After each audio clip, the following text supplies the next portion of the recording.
Welcome to the Paranormal Pride tonight. I hope everybody's been had a great weekend, and hope everybody has a good week to come up, good week ahead. My guest tonight is Rick Waid. He's a friend of mine. He's been on here on the Paranormal Pride. I don't know how many times, can't even count anymore. And he is a seer, and he has tuned himself to be able to hear EVPs from early time in his life, and he's just excellent. I think you guys are going to love him. And so, welcome, Rick, to the Paranormal Pride. Thank you. How are you doing? Hey, I'm doing great. It's been a busy weekend. I had my grandkids over and they about killed me. How's the son? He's doing good. We have a MRI this Thursday. We're going to actually see if cancer has grown or if it's actually just, hasn't grown at all. So we're hoping that it hasn't grown, but we'll have to wait and see, Well, he's in my prayers every day. Thank you.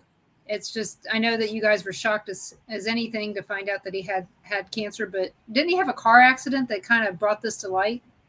Yeah, actually, he flipped his vehicle. So the thing is, the cancer had been growing in his brain for 5 years, and he's been having issues for 5 years. He just wasn't listening. He, was being a naughty kid. It's like any other teenager. Mm-hmm. But there was things happening with him. I was wondering what was going on with him. So I think this was part of it. But the doctor says it isn't part of it. But I don't know. It's just kind of weird because it grew to the size of a grape in his brain before they went and took it out. But they didn't mess with certain parts of his brain because if they would have, he would have been on a feeding tube or he would not have been able to talk and stuff. So, so I'm glad he didn't mess with that stuff. But other than that, though, I don't know. I think that the cancer was part of it. But like I said, the doctor wasn't part of it. It's him growing up. He's not a kid. Well, they're kids. That's what they do. But right. Have you seen marked improvement since he had the surgery? No, everything's the same. Pretty much the same. Okay. So, well, you're in my prayers, and you guys will stay there until you don't need them anymore. But well, thank you. I always tell people that one of the most special places you can be is in somebody's prayers. Oh yes, definitely. So since we have, some of a different audience, can you tell everybody about Rick? I surely can. Okay. So I'll get you started at the beginning, okay? Perfect. My journey started 16 years ago. I started in the paranormal field by watching the ghost hunters. My wife would record it during the day and would actually watch it at night when I got off of work. And my whole life changed one night when my son came to me and he said, "Dad, let's go check out the old house at the end of the road." So I walked down there with my son. Actually, I drove down there with my son and my son-in-law, and at that time, their girlfriends. So we went down there, and we walked around the old house. It was an old abandoned house. It was locked up. I mean, it had like double locks in the front door. It had a 2x4 that was actually screwed in on the back door so you couldn't get in. It had shutter doors on the top floor covering the windows. So I walked around the house. It was kind of creepy, kind of creepy house. Last house on the left. So I walked around the house and I came back on the, if you're looking at the house on the left side, and up above was a shutter door that was open. And I said, just like the ghost hunters, I'm trying to be like a ghost hunter, right? I said, hey, if there's any ghosts here or if there's any spirits here, shut that door. And it shut for me, right like that. I was kind of like really impressed, but nobody else saw it. So I ended up going back to my house and grabbing my video camera because I was excited about it. I was shocked and excited. And I came back, pulled in the driveway, and I started walking with my son-in-law, Rick. And all of a sudden, I started filming. I said, is there any spirits here? Open the door. And I said it again, if there's any spirits here, open the door. And it opened on command. I mean, it was so amazing. You can hear the creaky sound opening up. So it was a pretty amazing experience. And it did something to my mind. It opened my mind to the paranormal world. And from that day forth, I wanted to be one of those people that actually could find evidence, one of those people that actually could prove that the paranormal is out there. There is more out there than what we know. So from that point on, I would go to haunted locations, whatever I could find on the internet, or whatever I could hear about a graveyard or a location. I would go to these places by myself, usually trying to capture stuff. And I'm telling you, at first, there wasn't much, but then it started getting more and more exciting. And then one day, my wife bought me a recorder for Christmas. It was an audio recorder. And I watched it on TV. You know, they never hardly got any EVPs. So I watched it. I thought I'd try it out one day. So I took that recorder and I put it between two walls and a set of steps that was going up to this old abandoned house. So I went there and I left the recorder there all day. And that's a brand new recorder, you know, it was like $75 at the time. You know? So I just left it there and I went to work. And then I told my wife I had to go back out there and get it. So I went back out there and I took my video. There was weird things. I mean, the camera was having a lot of static. There was weird things going on. So I grabbed my recorder and left. And the next day I started listening to it. And I heard on the recorder, it really shocked me. I heard a man say, "Give Aunt a sedative." And then I heard him shock her body on a set of box springs on a bed. You can hear it actually, her body being shocked. You can hear the sound of the box springs. And then he said 1.5, like he had to turn it up to 1.5 to be more power or something.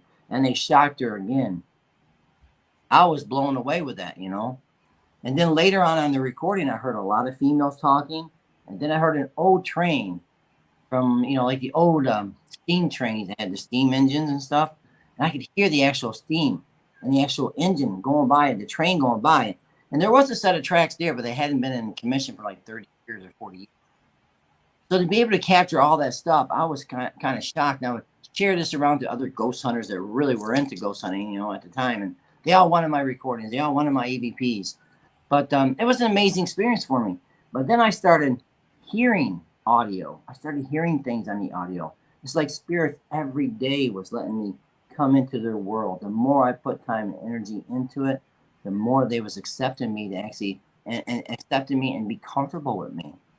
So I would go ahead and I would leave the recorder at places, and I'd come back and I'd listen. I could hear, and I always did a special way to know there was only me there. I would always honk my horn as I was actually leaving, and honk my horn as I came in. And anything in between that, I would listen if there's any other vehicles, and there was never any other vehicles. So I would hear walking, I would hear doors shutting, I would hear conversations, and it got to a point where I was obsessed with EVPs, where I was hearing, honestly, 30 EVPs a minute. So that's what was happening to me. I was hearing these voices, 30 EVPs a minute were coming to me. But I couldn't understand what was going on. Why was this happening to me? But I did have something going on before I even started the paranormal. I had Bell palsy. Now, Bell palsy, I ended up having no feeling in the left side of my face. And what I was doing is I was putting peroxide in my ear. And, you know, when I was younger, my mom used to put peroxide in there, and she'd actually put it in there, and then I'd let it go out real quick. Well, I wasn't paying attention to that. I put it in there because it was soothing the pain. Pretty soon it was eating the inside of my ear out. So, which was not cool. So I ended up going to a doctor, and he ended up giving me these, you know, these medication, hormone pills to build my ear back up. And he gave me kind of a hearing. He gave me a special hearing so I could actually hear it what do I want to say? Different frequency. But I was hearing it a different way than other people. I was testing it. What I was doing, I was hearing at a younger age than what I was. I was like 35 years old, and I was hearing at 12-year-olds hearing in my left ear, and at 35 in my right ear. So I would be able to play these recordings for my young kids that were 12 years old, and they could hear the same thing I was hearing out of my left ear. But then the older people couldn't hear anything out of the right ear, or they couldn't hear anything out of their ears because they were hearing a different frequency. It was like static to them. But in my left ear, I was hearing voices talking to me and communicating with me. And so was a younger kid at that age was hearing that same kind of audio. So I was hearing a different frequency in my left ear than my right ear. So that's when I started getting obsessed with EVPs. And next thing you know, it was like taking over my life, taking over my world. It got to a point where I had police department coming to my house, doing recordings in people's houses, and they would allow me, but then they would turn me in. So it was to a point where I almost lost my job. My wife was to a point where taking the recorders from me. She was so fearful I was going to do something dangerous, hurt somebody, or I was going to hurt myself. So it got to a point where she told me, she said, "Listen, please stop doing these recordings. Write a book." So I was like, I'm not a writer. Why would I write a book? So I started thinking, okay, I'm going to do this work. So I stopped doing the paranormal for a while, and I started writing a book, my first paranormal journey, One Man's Obsession. So I wrote this book and telling all the stories that happened to me first in my life in the paranormal. But the thing is, I still was obsessed with it. And it got to the point where my wife, like she said, I ended up smashing one of my recorders trying to give this up. So worried it was taking over my life that I smashed one of my recorders and gave it to her as a birthday. All, the remains of the recorder as a birthday present. She didn't really believe me because I lied to her so many times over the paranormal. So it got to a point where I ended up basically giving up the paranormal. I wanted to give it up because there was something happening to me. On one of my last ghost hunts that I went and tried to capture something at a haunted location, there was really a lot of snow. And I ended up wading through like 3 foot of snow to put my recorder back window ledge so I could hear if there's any ghosting. And as I came back, my vehicle was kind of turned sideways. And I tried to get out and it was stuck. I was in a Durango 4-wheel drive and I couldn't get out. So I had this gentleman come around and he said he can get me out. So we hooked up some chains. He couldn't even move me. He said, "Give me gas and I'll get you out of here." So then it didn't work. So I ended up calling a tow truck. And then another guy came around and he said, "Listen, I can get you." I said, "Sir, you have the same truck. It's impossible to get me out of here. There's just no way." And he said, "Listen, I can get you out, but this time, do not give." First of all, you got to think, how did he even know that? He told me. Well, he didn't know that, right? He didn't know that, but he knew that. And this time, he hooked it up and pulled me out like nothing. And then he hands me a brochure, says, "Stop doing what you're doing." It was a brochure about God. So I took that brochure and I started thinking, what am I doing? Honestly, I was having a lot of luck during the last 6 months of my paranormal journey. So I said to myself, okay, what am I really doing here? Is this really positive? Is this really negative? And for the next 30 days, every time I thought about the paranormal, I would look. I had a gas pump was a green Bible. In the restroom was a green Bible. Every time I thought about the paranormal, it's like I was being weaned off the order. Pretty soon the 30 EVPs was down to 20 EVPs. The 20 EVPs was down to 10 EVPs. Pretty soon I wasn't getting any EVPs. And the recorder was useless to me until something told me to record my next place I'm going to go do work. So I actually recorded and I saw this perfect bed, kitty corner in the house with red covers with the white sheet folded back. And I went to this house, I measured it, and then I went to the last room and there was a bed, red covers, white sheets folded back, kitty corner in the room. It was like I was seeing a future. That's when my journey stopped the paranormal. Paranormal's always been there, but it really stopped the paranormal and I started seeing things Seer. And I started putting time and energy into seeing things and trying to understand what was happening to me now. It's like God took away the paranormal because I was having so many bad things happening to me and gave me this wonderful gift to see things. So what I would do is actually just write down or actually do the audio and say 10 things that I'm going to do today. And throughout the day, I would see like 8 or 9 of the things on the paper or on the audio. It got to the point where I was like 90% on target of what I was seeing. So it was kind of crazy. So I thought, well, I'm going to go ahead and use this to help people. So I got on the internet before Facebook was going on, back when MySpace was on. And I actually got on a place called Unexplained Mystery on the internet. It's a big forum. And I got on and I made a post. Let me see things around you. So basically what it was, I would actually have people come on and they say, all right, connect with my energy where I live or whatever. And I would see things in their life. So you were remote viewing before we knew what it was. Yes, I was actually remote viewing, but I didn't know what it was. Right. I was just seeing things in people's lives, but nobody told me what it was. But I did this for like probably 6 months to a year. And I read over hundreds and hundreds of people. And I was seeing things in their house. I was seeing things, what they had done that day. I was hearing conversations, what they had that day. I mean, I was seeing interesting things. For instance, let's say earlier that day, their younger daughter got in a bicycle wreck. I would actually I see a young girl getting a bicycle wreck. I was seeing things in their life, even though I was nowhere around them, thousands of miles away, in a different country. I was seeing these things. So I didn't know what it was until I got on another forum. And another forum was saying, listen, you are remote viewing. You're remote viewing. You're seeing things in other areas. And that's what you're doing. You're connecting with people and seeing things in other areas. So I looked up remote viewing and tried to figure out what it was. And that's what I really was doing. I was just remote viewing, seeing things in other people's lives. But what happened is that remote viewing led me to reading past lives. I started reading past lives off of that, started seeing people in their past lives. And I was getting direct information of how they live their life currently in their current life, but it was in their past life. And they were obsessed with certain things. For instance, I read this one lady and I said she was Annie Oakley in a past life. I gave the dates when she was born. I gave the dates when she died. I gave all kinds of things about her. And this girl actually sent back a video. I said, you have a 3-foot by 5-foot portrait of Annie Oakley in your living room. And she sent back pictures of her house and video of her house showing the actual Annie Oakley picture in her house. She's an excellent gunslinger. She was amazing she was obsessed with Annie Oakley since she was very young. She's got all kinds of outfits like Annie Oakley. She dressed up like Annie Oakley. That's what I was seeing now. My gifts was changing from remote viewing to actually doing past lives. And then I got on Facebook. And Facebook was all about reading people's past loved ones. And I couldn't do it for nothing. I read many people, couldn't get nothing right because that was not my gift yet. So I had to pray on it. And I prayed on it for months and months and months. And finally, one lady said to me, listen, why don't you join my group and read some past loved ones? I said, I can't do that. I just don't know how, you know. She said, no, you'll be okay. You'll do it. So she got me on it. And I think what it is throughout my journey, I've had guardian angels. And every time the guy with the truck, he was a guardian angel. Even younger in my life, when I was in the military, I had a guardian angel. Okay, there's been guardian angels always around steering me in a direction. This lady was on the Facebook, was another guardian angel in my group, read my people. You'll be able to connect with them. And as soon as I got on that group, I started reading these past loved ones, and I was hitting on target.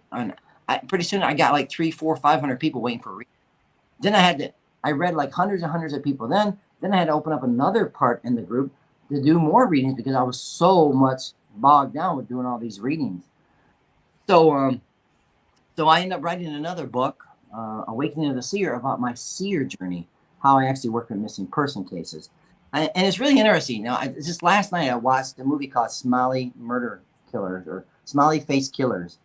Now, this is actually a movie that was on TV. And we just watched it last night with my grandkids. Now, see, I actually worked on that case with the detective and the professor. And none of the story was correct. None of it was correct. But it's interesting how they actually made this assumption of how this was working. They had parts of it, what was going on, but it was nothing what they actually portrayed in the movie. And it's kind of interesting, but that actually what I was doing with what my gift was helping on missing person cases, helping on murder cases, and whatever I could do to help, I would see. And the thing is, with this one professor told me, he said, listen, you see an interesting way. You see the way I'm actually working on the case. You see things about me. You see things about the police department. You see things about the victim, and you see things about his family or her family. It's interesting because the stuff you see is like basically like you're actually sitting over top of all of us and looking at all the actual evidence. And you're actually seeing all of it, but you're not here. So it's just amazing stuff. It is. And, I've witnessed you doing past life readings on Facebook for people. And, I always find that interesting because that's the one thing that I don't think I could do. So, who is the most, has there been any famous people that you've read? Besides me? No, I'm kidding. I've actually, I've read some famous people, but they never told me they were famous. They had a different name until later on they were famous. Some were actually from the Ghost Hunters, not the Ghost Hunter show, but the original Ghost Hunter show. Not the original Ghost Hunter, but the other Ghost Hunter show. Ghost Hunters International? No. The other with, what's his name? Paranormal State? No. Keep going. We're getting there. Really, Zach. Ghost Adventures? Yeah, Ghost Adventures. I actually had one of his actual people that was actually on the show in my group at one time, which was cool. So I actually read her too. And she had a stage name. A lot of these people that are on the Facebook and stuff, they have stage names. They're really not the person you think they are. They're actually, some are actually, even some of the professionals in the paranormal field are on Facebook, and they're watching evidence and they're checking out people's stories and stuff under fake names. And that's what it was. I had a person in there, she told me, oh, I'm this person. Blah, blah. I was kind of shocked, but I ain't gonna say her name because she was wanting to be private. But anyway, so that was another person that was actually read. I've actually read police officers. I've read detectives. I've read professors. I've read a lot of people, but I don't think I've really, really read anybody like, like, let's say, for instance, I don't know, during Michael Jackson's life, I never read of Michael Jackson. I never read any kind of famous singers or any kind of movie stars. I don't think I've ever read anybody like that. But whoa. Hey, I did read an actual professional football player's wife. He actually played for one of the football players. He was a football player. He was an actual quarterback. And I went to an actual reading show. I had an event and I had 8 people there. And they wanted me to read their friend that was in like Los Angeles or something. So I ended up reading this lady, and she's an author, and she's got major books out there, a children's author, and she's married to a professional football player. I'm not going to say her name, but it's kind of a private thing. They didn't want that out anyway. So I did read her, and I read her a couple of times, and she was pretty shocked with the information. So, which is really cool. But I would love to have my gift in that kind of, to be seen by somebody with that kind of ability to share and let other people know. But I've never had that luck. You know what I mean? Well, I know you've had really good luck with events and selling them out. Mm-hmm. My events, last year I sold out 8 events. The year before I sold out 8 events. Usually what it is I have ghost hunts and readings. I call it ghost hunts and readings. And basically I will go get a haunted location. I will pay the fee for the haunted location. Then I will actually get people to actually come and join, and they'll get an opportunity for a reading. And then I'll take them out and do a ghost hunt. I'll do giveaways. So yeah, it usually sells out pretty well. And sometimes someone will walk away with a nice gift basket, and some will walk away with money. I play like, kind of cool things. I'll hide things in a place in the building, and they have to find it, or I'll hide it in one of my books. If you buy a book, you might get money in it. So I try to make it interesting. But yeah, it's always been an adventure for me. But it got to a point where, when my son got sick, that I kind of mellowed out and kind of gave up the paranormal ghost hunting for right now and going on events, because I need to be here. You know what I mean? So I've been chilling on that. It's just been pretty good, because usually I have 8 to 10 events, but every time I do an event, I sell out. Like, boom. If I hit anything in the news media, on TV, or anything in the newspaper, I sell out instantly. I mean, I had one event where I had I think it's 1,500 shares on my event, and I sold out within 25 minutes. So I remember one of those that you sold out.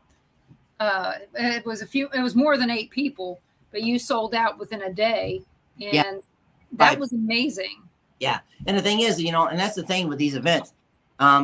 When you reach a bigger crowd, you know what I mean? If I was to get it more into TV, and the thing is, every time I get into TV, is I know they get tons and tons of views on these actual videos, these shows that they do. The thing is about it is they reach a lot of people. Newspapers reach a lot of people. So if anybody's in the paranormal, they can get connected with the newspaper and let them tell a story about you. That is going to reach so many people. They have a lot of people, and so is the TV. So if you get lucky to do that, I mean, you're going to reach thousands and thousands and thousands of people. Yeah. But all of my events usually, and the thing is now, I don't have to be on TV, and I don't have to be in the newspaper to sell out. All I do is got to post the event. I have a lot of followers that come around, that actually stick around, really good followers that come to all of my events, because there's always something interesting. There's always something exciting. And I always capture the craziest stuff. The craziest paranormal stuff happens whenever I'm out at an event. And people are they like that stuff, because they know they're going to experience something amazing. And that's why a lot of people come there that are skeptics, and they walk away believers because of what happens. So it's pretty amazing. It is. I mean, I've witnessed that in different venues, and it is amazing when you can, people feel like they got what they paid for in the event, whether they paid or not, but you know what I mean? They get something back that they can take with them forever. And then they go and they tell someone else. It's the Fabergé commercial. They tell 2 people and they tell 2 people. And, that's probably why you're selling out, because you've got such a good reputation. And that is a wonderful thing, because, usually whenever I go, but the thing, what I've been doing is actually taking less people to the event. And I think I used to do 35 people. Then I went down to 25 people. Then I actually end up doing one event. I had 45 people, but I usually hire a paranormal team when I have a big event like that, and I'll section it out. So I'll have one paranormal investigator take 15 people. I'll take 15 people, and another person will take 15 people. And we'll switch, which is kind of nice. You know, they get a variety of paranormal investigator, and they get a variety of me popping from group to group. And what I do is I actually will have that. They'll have their paranormal equipment, and we'll usually capture some amazing stuff. But last night, I had my grandkids here last night. And I see, like I said, every time I go anywhere, there's something interesting happening. So I took 2 dolls and set it up at this local graveyard where I actually wrote about it in my first book. And I always go to this place because there's always activity, okay? It's a children's graveyard right in my town. And basically what I do is I just set 2 dolls up, put a little light out there. I have my camera on, and I go live, and I leave it. Okay, I don't stay there. I don't ask questions. I leave and let whatever happens, happen. So last night, right around 20 minutes, but we can hear moaning sounds, we can hear growling sounds, we can hear breathing sounds, we can hear walking. And then all of a sudden, the doll tips over and falls down. So what I did is now, the doll does have a loose head. Okay, so some people say, well, the doll has a loose head, it's going to fall. But the thing is, what's interesting about the doll is set there for 20 minutes, okay? So if a doll is going to sit there for 20 minutes, why can't it sit there another 5 minutes without falling, right? And it wasn't windy. There was no wind, but it ended up falling, okay? So I ended up taking that video, and I ended up blowing it up and getting a little closer to the doll's head. Now, if you look at the doll's head, the left ear kind of goes down about a half an inch. You can see like something moved the ear down, and then it fell over. Now, that's interesting because, A, it's a porcelain doll, and they're glass ears. So they can't move at all, right? You can't move at all. But in the video, you can see it actually moving down, and then the doll turns its head and falls downward. So A, it not only falls down, it kind of slowly turns its head and then falls down. So that makes you question, is it a haunted doll or did a spirit turn it? That's exactly. The thing about it is like something grabbed the ear and turned it a little bit just so it could actually fall and get off balance. So, and that's what I have. Whenever I do these videos and whenever I go to these places, I'll leave a recorder. I'll leave a cell phone recording in the room with some light. I always capture either something going across the screen or I capture an actual ghost changing different images. Now, I do have a video out there, and I'm telling you, somebody needs to look into it, but I can't get nobody to look into it. But it's amazing. I was videotaping this music box. I went upstairs on the 3rd floor. I was videotaping the music box because it was going off. And I just went up there for like a minute and a half, and then I left. Then the next day I went back and watched it, and I seen this thing going across the screen. So I kind of videotaped it and kind of blew it up, and I could see that there was an actual spirit changing different images from a younger age to an older age to basically death. And you can see the image changing. And I have snapshots of it, and I have the video. I'd like to see it. It's amazing. It is amazing. Yeah, I'd like to say, I'll send it to you. Please. Check it out. Because it's amazing. There's 3 to 4 different, and the thing is, there's multiple faces in there. Sometimes you'll have the actual image looking forward, then to the side, another image looking to the side, and then you have it looking forward, another image looking to the other side. And blow you away. It'll blow you away. And I sent this out to many, many people, but they never got back with me. Well, you know what? Tomorrow night we have a show. Me and the producer Carl and Ron. We have a show tomorrow night from 5 to 7 where we talk about all kinds of different things. And somebody asked us to review a video tomorrow. But if you send it to me tonight, we can review the video tomorrow live on that show. I will send it to you. Please do. So you guys tune in tomorrow night at 5 p.m. Central so you can see this video he's talking about and give us your feedback so we can get it back to Rick. Yeah, because it's kind of cool because I'll send you snapshots too. Because what I did is I had the video and I slowed the video down and then I snapshot it when the face appeared, okay? And then when it actually, it kind of like, it disappears. What really happens is like, it kind of blows up. The whole energy blows up. And then all of a sudden it turns dark and then a face appears. And then the face blows up, then it turns dark and then a different face appears. And then it blows up again and then a different face appears. There's a software out there that I use that can take video down to each frame. Okay. So I'll be able, if I get it in enough time, I may be able to break it down frame by frame and send that back to you so you can see that. I'm sending it to you right now. So you Perfect. will. So I think it's going to be kind of cool. You're going to like it. It's like I said, there's nothing out there like it. And the thing is, though, it's nighttime. It's nighttime. You know what I mean? So it was a cell phone. It's not great clarity. That's the problem that people, that's Right. what they give me a hard time. So I'm going to send over the video. I'm sending And Ron just asked me, where was this location at that you were taping? This was at the Robinson Manor in Allegan, Michigan. Okay.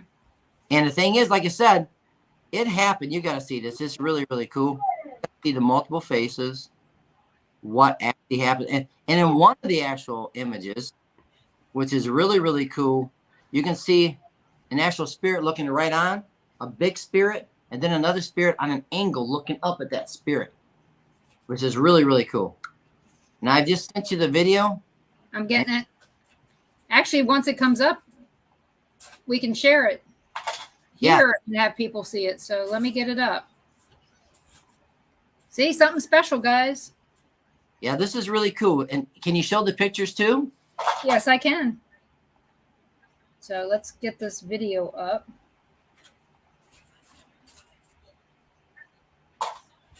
I don't want that. I want to get it. I sent you the video twice. Yeah, I see it. Here we go. Let me pause this. Get my screen shared. So something different about being able to do this compared to my previous show where we couldn't do anything like this. Well, that's awesome.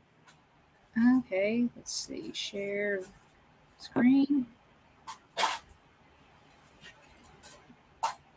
And my stuff has been on Nuke Top 5 over 2.7 million. Number one for one of his shows. Okay, there you go. That's the video. Okay, so here it goes. We have your permission to play this video, correct, Rick? It's your video. Rick, it is your video. Okay, I want to make sure so that we don't get yelled at by anybody. Oh, it's mine. Don't worry. I have it on my cell phone. Okie dokie. Here we go.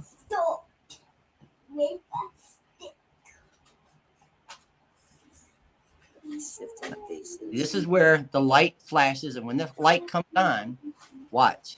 It's looking different directions.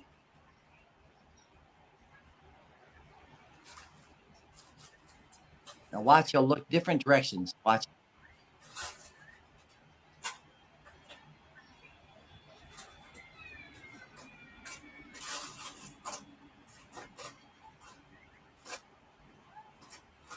I definitely see a face. And I have to tell you, that's unusual for me. I don't usually see faces.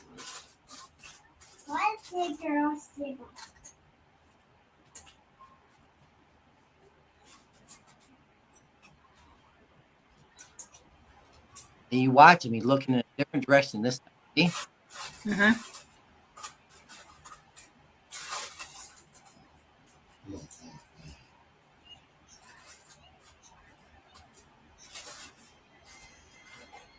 He looks kind of there. He's bald-headed at first. He looks like he's got hair. And then he's bald-headed at the end. It's like he's aging through the video. So let's close this and go to the pictures. Come on. At least Do it my way, computer. Nothing's wanting to do anything my way today. that's usually how it is with me anyway. So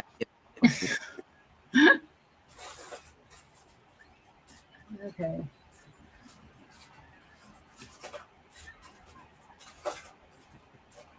Oh.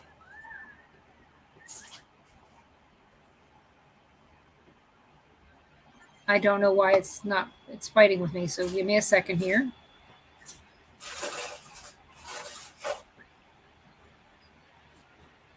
And it just got stuck. Sometimes StreamYard does that. There was only one video, right? Or was there two? No, one video. Okay. Send it twice to you, but the photos I sent you. Okay, here we go. Share these pictures. Maybe.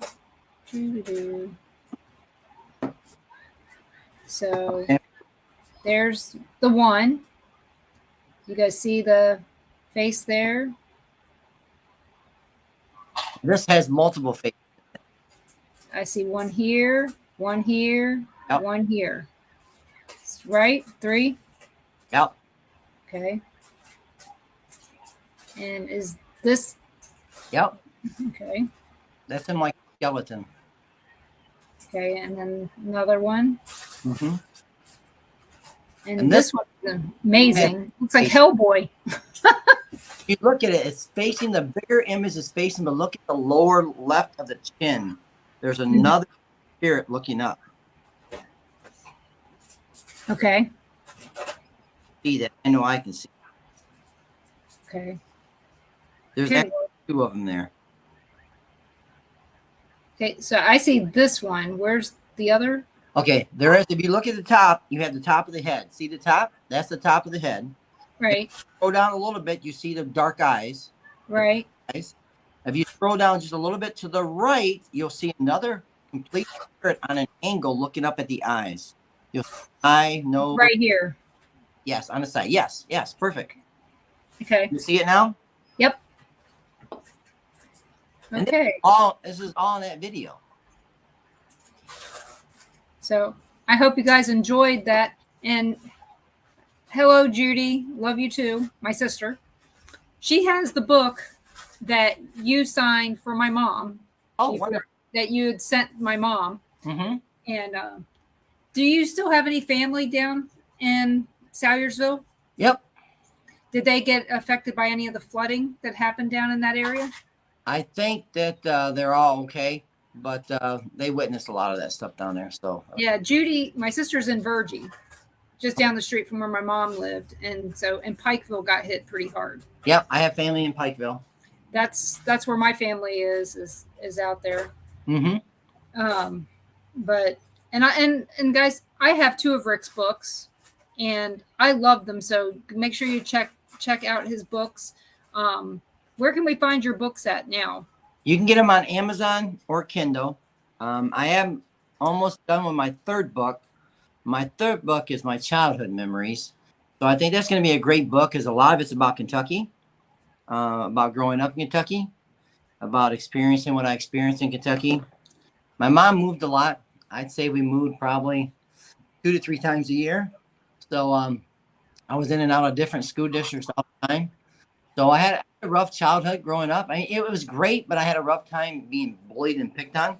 So yeah, I know about that. Yeah, and I talked about all that. Yeah, it sucks being the new kid every time. Especially when your brother shaves your head bald. It's even worse. Well, at least or when your sister cuts your hair really bad. Right. I took Donna in the closet and I cut her hair. I pulled it up and I cut it like right here. So when she got back, she had bangs that were like half an inch long. And I cut my own hair too, but I cut mine back here. So Donna, my mom took pictures of us, called us her little boys. And back when we lived in, we did the same thing. We lived everywhere. You and I are about the same age. So we went everywhere because Vietnam War, my dad was a mill worker. He went wherever there was jobs. And one of those places was like Patterson, New Jersey, and other places like Danville, Virginia, and, all over the darn place. So it was, but yeah, we were the new kids in school for a while there. I swear it was one time we were the new kids in the same school twice, a year apart. Okay. So, hi, Shondi. Shondi just made it in. She was here last week waiting for you, and I told her we had a miscommunication. So, some of my stuff was in last year's Unexplained Caught on Camera. So I was on season 9 or episode 9. My story was on there. A lot of my paranormal stuff, my videos, the actual ball going across the pool was in there. The actual door opening, at the shutter door was opening. A lot of my videos were on Unexplained Caught on Camera. So I was in I was in episode 9. And they did a lot. They did a really good job on it. Well, I hope it ends up on the Osbournes want to believe. Well, you know, honestly, I had an interview. I interviewed for the show with the Ghost Brothers and their son. I was supposed to have been on that show, but they didn't use it. They couldn't use the same stuff I used at the other place on the camera, so they dropped it. I was supposed to have been on there and meet their son and meet the Ghost Brothers. I already met the Ghost Brothers, but I was supposed to have been on their show, and they supposed to have did some of my evidence. Was that on Fright Club? Yep. Well, a friend of mine was just on there the recent episode. I've known Katie Stafford, who creates paranormal equipment. I've known him for I think 8 or 9 years before he was famous. Mm-hmm. And he just lives, well, he doesn't live too far from us. And we've been their guests at an event, which was really nice. I enjoy the Ghost Brothers. I think that they have a good sense of humor, and they speak my language, sarcasm. And what I like about them is they're not, you know, you ain't got millions and millions of dollars of equipment like some of the other people. You know what I mean? They use what we use. Yes, standard stuff, which is kind of cool. You know what I mean? So I think this actually brings you more down to everybody's other standards. You know what I mean? Oh yeah. Like I said, I like them. I think that they're fun. And one of the other groups that I really enjoyed was I don't know if you guys remember this, but Ghosts in the Hood.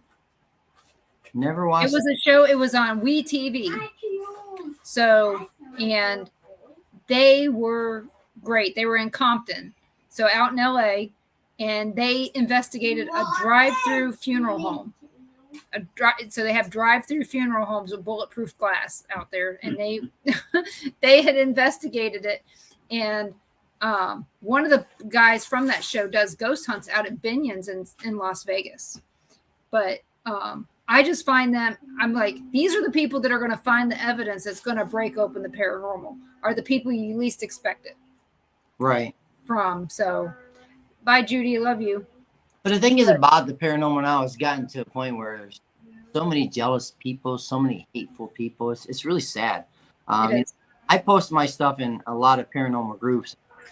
There's so many people that are so evil, so mean, and they don't. I mean, they come in here and they give their 2 cents. But the thing is, they've never been on a ghost hunt. They don't know anything about ghost hunting. But they think they can go in here and tear up a video or tear up an audio, but they have no clue because they've never been on anything. You know what I mean? Right. There's so much negativity out here about this stuff. This is really sad, you know. And coming together should be the way.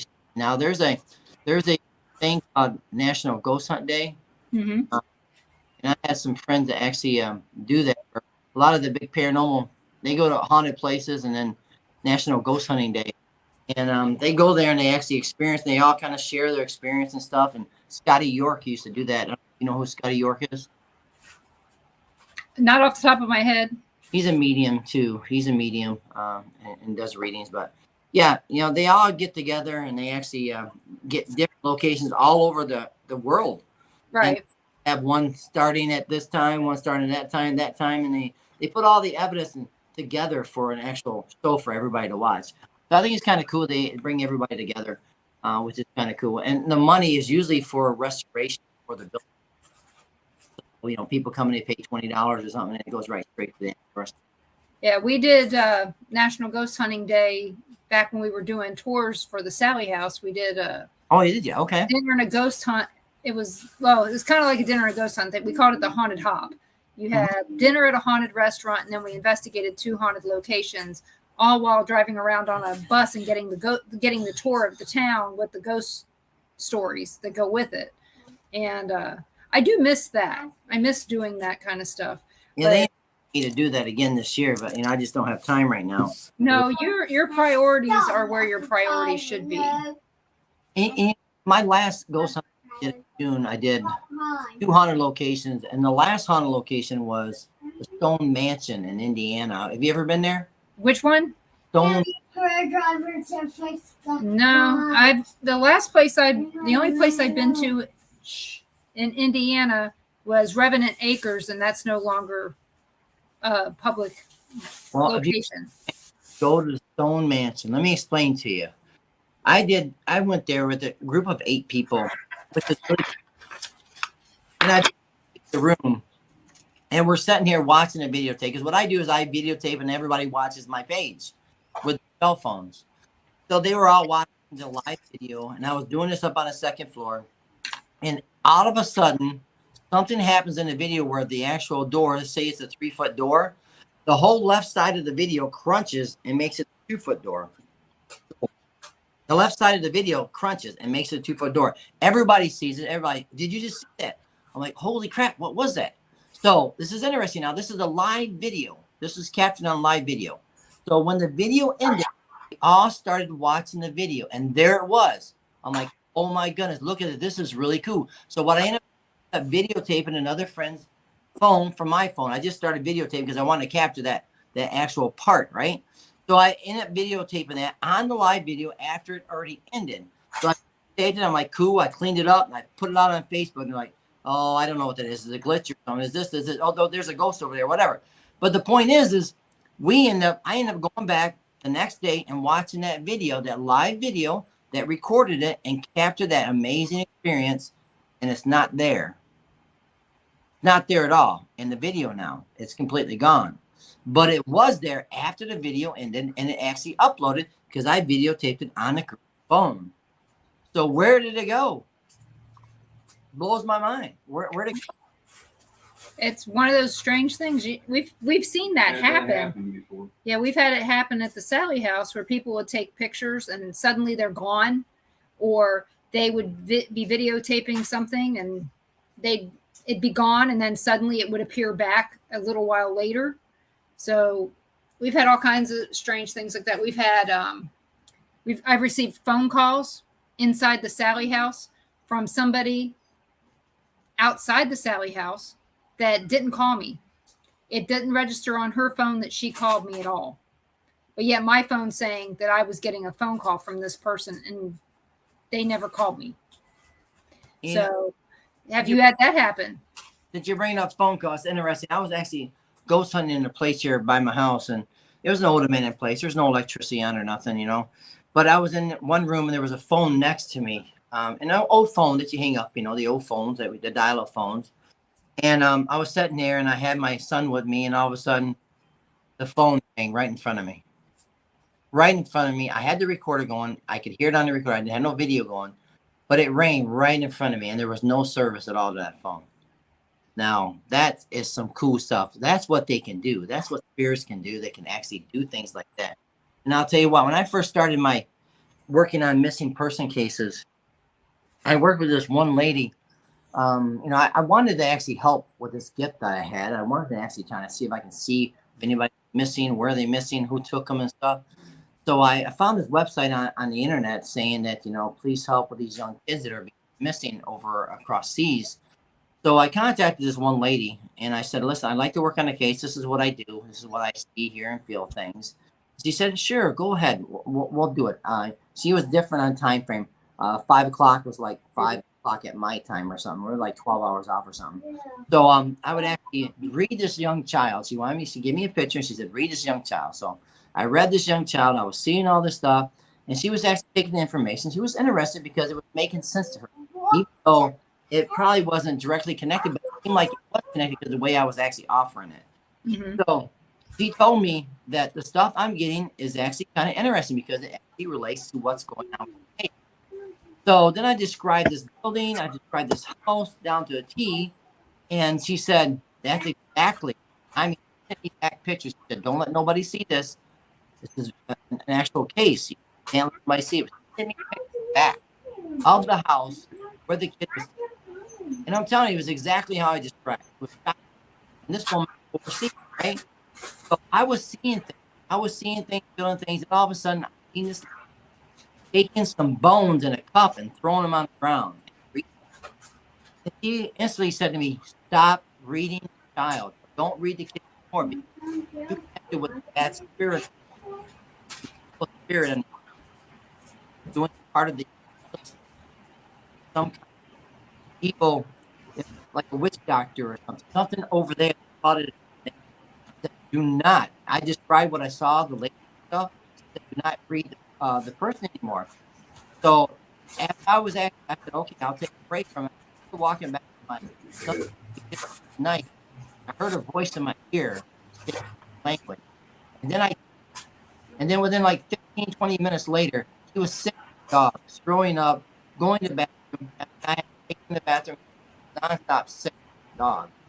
So I told her about that. She said, please stay away from the case for a while because this woman is a really high what you're seeing. She can see your life. So 2 weeks went by, I went back on the case, read more stuff, more things. And a lady appeared again in my video for the bones. She said, stop it completely. So I ended up walking back to my son tonight again. Hey, you're breaking up really bad. I don't know if it's because you're too far away from your mic. No, I'm really. So yeah, you keep cutting out, and it. Really? What about my Hey, listeners, is it me cutting out or just Rick? Because I'm hearing Rick breaking up. I hear you. It's me, Carl. Oh, it's Rick. Okay, so just let's see if it works. Being a little closer. We do have some questions for you. That's good. We're going to go ahead and ask the first question here, and make sure I don't miss any here. Here we go. Gary asks, do you use any equipment other than a camera and a recorder? No. Okay. That's an easy one. I thought I had a second question. Apparently I didn't. So what equipment do you like?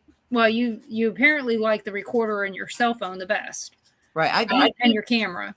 I've used other I use other paranormal people stuff. I've used the what is it called? Fabulous? Nope. It's the one with the lights go around. Oh, the REM pod. Yeah, I've used the REM pod before, but I used it in a different form. It was more of a like a little black box here, and it had an antenna that came up. Yeah. The top going across. Oh, okay. And it's a similar to a REM pod, but it kind of looks like I forgot what it was called, but I know what you're talking about. I bought one of those. It never worked for me, so I never used it anymore. I do have a ghost box thing on my computer. It's not really a ghost box, but it's kind of like a program where it comes and gives you noises and stuff, and then voices come through and stuff. Which one is it? It's called is it Echo Box? Alice Box? Yeah, I think it's like an Echo Box. Echo Box? Okay. We know all about that. We use it all the time.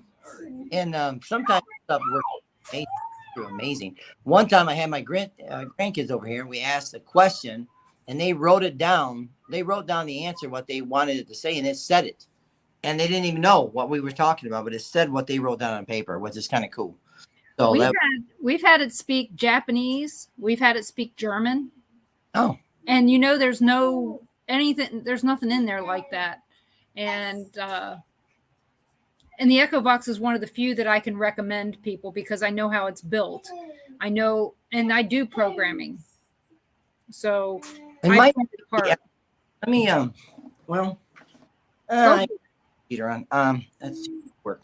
But no, it's something I bought off the internet for $40 or something. Mm-hmm. Got like you hit it and go ding and it turns on, and then it's got like a cool looking scene on the actual computer. You have to order it. You can't do it on an iPad or anything like that. So, but either way it goes, it's still kind of a cool program. Oh, okay. So it's one that has to be Windows? Yes. Okay. There's a few of those. One is starts with a P. Phantom Box. There it is. Phasma Box, yeah. Yeah, Phasma Box. There it is. Okay. Yeah, that's the one that we would like to get. Yeah, that one actually works really good. I mean, I've actually taken it to haunted locations, and I just took it to the Stone Mansion, and we said, "Who's here?" And the actual name came on was General George or whatever his name was. General George is here, and there's no way that box knows that. You know what I mean? To have him come through and say that, it was shocking for us. You know what I mean? To get direct connect information to the actual owner of the place. Really cool. That is, and we've seen the Phasma box in action at the Mineral Springs Hotel in Alton, Illinois, and it was excellent. The stuff that they were getting, and Clear information too, really clear. so, what's been the best piece of information that you've gotten from your Phasma box? Well, you know, I think what it is the key is if you're asking a question, you know, it's my sister here, and all of a sudden, because my sister Ellen died of COVID, and then I said to her, you know, right after her passing, I said, "It's my sister here," and then it came on and said, "Ellen's here." Yeah. I have 15 sisters. How the heck did it know which one I was trying to communicate with? You know what I mean? No, I mean, and yeah, how could it have picked that? And I mean, and I know that you're the youngest of your family, aren't you? Yes, on my mom's side, yes. So, I have 3 brothers and sisters. I was telling somebody about you the other day. There's another show on the network called Movies, Music, and Maybe More, and I may have said that wrong, but all the words are right. May not be in the right order, but he's also a paranormal investigator, and I was telling him about you because I thought that you might be a good person to have on to talk about music, since music is part of your life as well. Mm-hmm. And I know music is a huge part of your life because of the fact that your family was into bluegrass. Oh, yes. And so don't be surprised if you hear from Rick or Rex. You might enjoy that show being on there. They talk about a lot of things, and it's fun. But I still remember, and I make fun. I mean, I smile about it all the time that you serenaded me with a Keith Whitley song that very first time that you were on. And I just thought that was sweet because, you know, back then I used to talk to my guests right before I would have them on. You remember I talked to you the weekend before I had you on, Mm-hmm. and we got to know each other a little bit. I don't do that anymore because I found out that I ask really great questions. Then I know the answer. Then I don't know if anybody else is going to want to know the answer if I already know it. Right. You know, so I think it's easier for me to interview people blind. Just like going into a haunted location. I think it's better for me to go in there the first time, at least blind, and not know what the stories are. I don't know how you feel about that. Is that how you go into a paranormal location? That's exactly what it is. Whenever I go into a paranormal investigation to a place, they usually have somebody goes around and tells the story. I walk away from that because I don't want to know anything about the story. Okay. So I basically wanted to go in there and actually feel what I need to feel. The problem what I have with paranormal investigation is when I go there, I'm in a paranormal mood. So I'm doing paranormal investigation. If I go in there as a seer, I see things, feel things, hear things. But usually when I go there at a haunted location, I will go and do all the paranormal stuff first. And then if something comes to me, I will actually bring it up and tell people. But the thing is, what is important here about what I needed to do is I have an issue with separating paranormal from psychic. Okay. So what I wanted to do in my future events was to actually do a walkthrough with somebody videotape as I connect with the place, offer what I see, hear, and feel, and what's going on. And then I do my paranormal investigation. Never do that. You just go into the paranormal investigation. I never do my stuff only when I do the reading. So I wanted to flip-flop that around and actually go through, never been to the place, see what comes to me, and offer that first, because that's interesting for me to flash stuff that they know about the building and I should know. Interesting. So I agree. I think that would be a good thing to do. And I wanted to do that. And the thing is, I've had people come and watch me go, but TV stations. I had this guy contact me and he said, "Listen, I need a haunted location. I want to do a story for Halloween." I picked the old jail in Allegan, and I ended up going down there meeting with him. And I've met him before. I actually worked with him on some other stuff.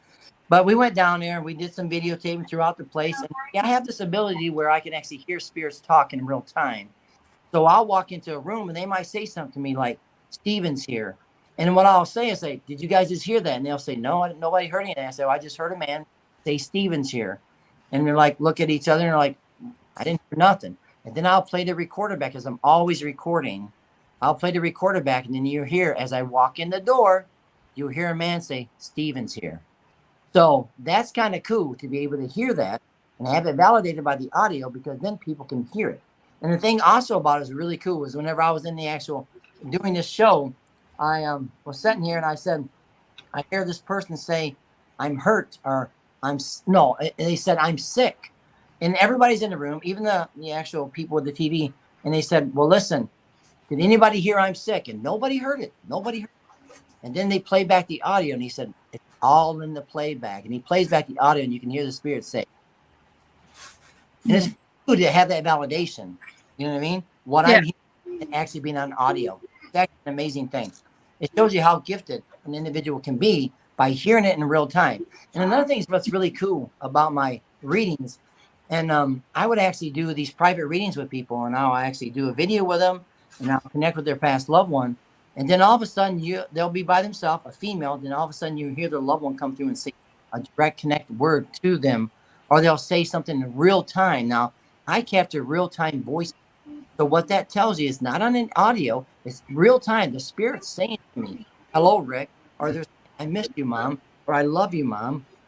They're saying it. I'm hearing it in real time, but the person on the other end not hear it until I played the recorder back. But on the video, so that's a real time spirit. When a spirit can talk on real time video, not on the audio, not when I'm playing something back, but in the real time. And I hear those spirits talking. And most people can't catch that because they talk fast. But I am able to.